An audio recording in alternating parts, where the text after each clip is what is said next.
perkara kita boleh rasa down, dan ada perkara kita boleh buat kita kecewa. Tapi janganlah buat sesuatu perkara tu buatkan kita terus jatuh tersungkur. Gitu je lah. Jadi apa-apa dugaan weekend yang mendatang, kita bawa lah diri kita ke fasa seterusnya. Lapangkan dada dan teruskan perjalanan. Dan yang paling penting, hubungan lah. First thing first ialah hubungan.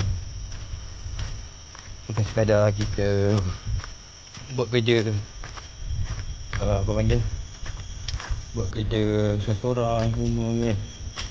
Kita rasa kita boleh buat segalanya, bantu orang lain. Tu dipanggil ego lah. Yang bagus kita boleh buat perkara, semua perkara sendiri. Tapi alangkah baiknya kalau kita ada juga bekerjasama dengan orang lain. So jangan fikir kita yang dunia ni hidup seorang lah. Itu sahaja.